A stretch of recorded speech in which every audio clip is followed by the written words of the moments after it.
peeps at home, happy to have you join me again.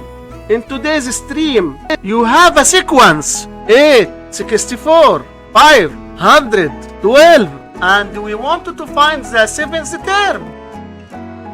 And today I am showing you the two best ways to solve this. First method is the manual way. This method is perfect for short sequences.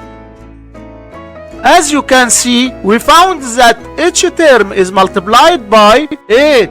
This 8 is what we call our common ratio. Since the first term is 8, we can get the second term by multiplying the first term by 8.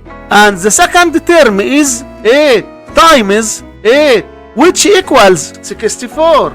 And the third term is 64 times 8, which equals 512.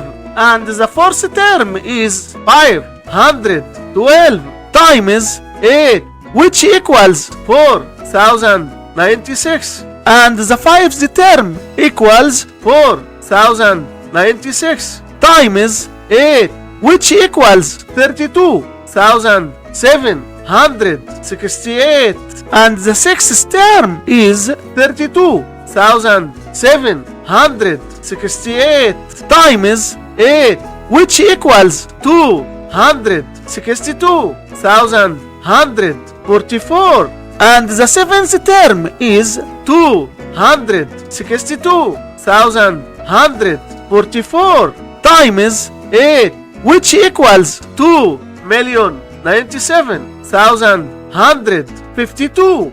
And for our problem, we want to get the seventh term, which equals 2,097,152. And this is the solution by using the manual method. Let's solve the problem by using the second method, which is called the formula way. We have a geometric sequence and we can use the rule an equals a times r to the power n minus 1, where a is the first term and r is the common ratio and n is the required term. In our problem, the first term a is equal to 8 and the common ratio r is equal to 8 and the required term n is equal to 7. Substituting a, r and n into the equation, we find that a 7 equals 8 times 8 to the power 7 minus 1, which equals 8 times 8 to the power 6, which equals 2,097,152. And this is the solution by using the formula method. Thanks for hanging out. Don't forget to hit like and subscribe.